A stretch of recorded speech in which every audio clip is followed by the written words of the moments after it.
क्या वजह है, सरकार क्यों नहीं समझ पा रही इन चीजों देखिए, को? मुझे लगता है कि सरकार बहुत सीरियस नहीं है। आज से नहीं, शुरू से एक बार जब मैं विधायक था, आवाज़ उठाया था, तो एक साल बहुत अच्छी तरह से खरीदारी हुई थी, मुझे पता है। लेकिन मुझे लगता है कि सरकार को संजीदा होना पड़ेगा और सरकार को अपना अहंकार, अपना चुनावी रणनीति, जात पात की राजनीति, मजहब की खाली चुनाव जीतने की राजनीति छोड़ करके सरकार को सही मामले में किसान और मजदूरों की राजनीति अगर करे, अगर सोच ले सरकार, तो यहाँ से लोगों को नौकरियाँ भी ज़्यादा मिलेगी। आप सोचिए, जब आप 20 लाख टन खरीदते हो, जब आप 60 लाख टन खरीदने लगेंगे, 80 लाख टन खरीदने लगेंगे, बफर स्टॉक बनाने लगेंगे, तो यही लोगों को रोजगार मिलेगा जो आप बाहर से लाते हो। यहाँ का सबसे बड़ी समस्या क्या है, त्रासदी क्या है?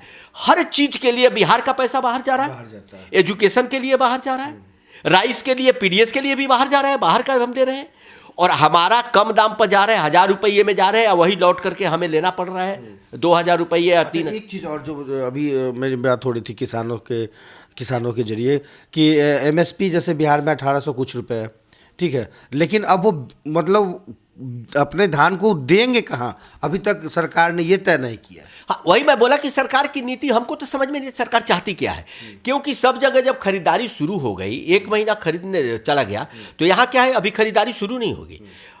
सरकार से पूछो, मैं बात करता हूँ, तो हमने पैसे पैक्स को भेज दिया, पैक्स से पूछो तो बोले पैसे नहीं आए, हमारा तो अभी बकाया आया है, वो भी बकाया एक 18-19 का है, 19-20 का नहीं आया है, हम क्यों खरीदेंगे? तो सरकार ये सब, ये काम सरकार का, जाली वाला काम सरकार का नहीं, मकर जाल सरकार का काम नहीं। सरकार साफ साफ पैसे दे और कहे कि इतना आप खरीद के दो हमको। सरकार को तो एफसीआई में देना है फाइनली चावल बना करके। सारे मिल क्यों बंद है भाई? मिलर को बोलो खरीदो और एफसीआई में दो, पैसे तो वो देंगे एफसीआई। और दूसरा इसमें समस्या कहाँ आ रहा है इनको कि नमी निकाल देते हैं। आप मुझे ये बताइए, ये सब नहीं लेने का बहाना है।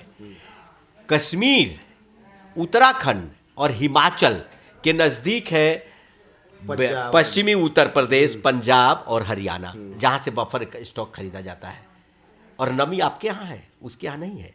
तो ये जो बिचौलिए, ये जो दलाली का धंधा है ना, ये सरकार को बंद करना पड़ेगा। और ईमानदारी से कोई अगर मंत्री जो इसको देखता अगर काम करे और अधिकारी, तभी ये सफल होगा। नहीं तो ये सिर्फ कागजों पर रह जाएगा साहब, फिर किसानों की दयनीय हालत रहेगी, उसको आप सुधार नहीं सकते। चलते चलते एक छोटा सा सवाल कि जिस तरह से किसान संगठन की तरफ से ये कहा गया था कि कोई भी पार्टी अगर समर्थन करती है तो वो बैनर पोस्टर लेकर ना आए, अपनी राजनीतिक रोटी ना सेके। देखिए, इस पर तो किसान सही है, ये समस्या सबका है।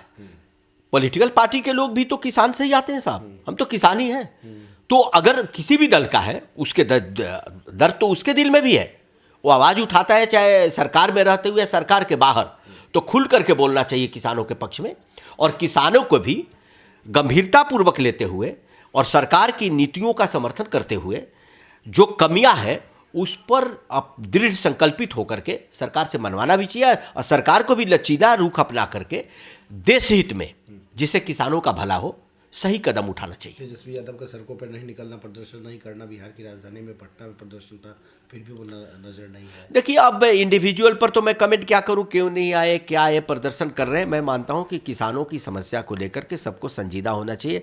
इस पर अभी राजनीति करने का समय नहीं है। अभी ऐसा कोई चुनाव नहीं रहे कि इस पर राजनीति करेंगे तो उनका कोई भला होने वाला है। किसान भी समझदार है, लोग भी समझदार है, लोग समझते हैं कि कौन राजनीति कर रहा है और कहीं सही मामले में काम करना चाह रहा है।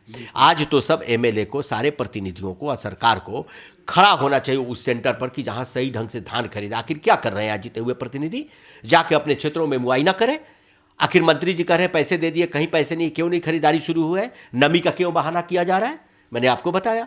तो आज समय आ गया है कि जो भी जीते हुए प्रतिनिधि हो, चाहे वार्ड के हों, चाहे मुखिया हो, ब्लॉक के हों, पैक्स हो, एमएलए हो, एमपी हो, एक ही काम है कि 1-2 महीने तक, अभी तो न पार्लियामेंट चल रहा है न विधानसभा चल रहा है, वो किसानों के प्रति अगर सीरियस है तो जा करके खड़े होकर के वहाँ खरीदवाए, ताकि बिचौलिए नहीं आए, दलाल नहीं आए और किसानों का सही मूल्य मिल सके। बिल्कुल। तो देखा आपने, ये है रामेश्वर चौरसिया, जिन्होंने साफ तौर पर कहा कि किसानों का जो आंदोलन है उसके लिए तमाम पार्टियों को एकजुट होना होगा और इसके साथ ही किसानों के हक और हुकूक की बात करनी होगी, जिसमें सबसे ज़्यादा रोल केंद्र सरकार और किसान संगठन का है, क्योंकि लचीलापन दिखाना होगा, तभी जाकर बात बन सकती है। Kumar Gautam, news for nation, Patna.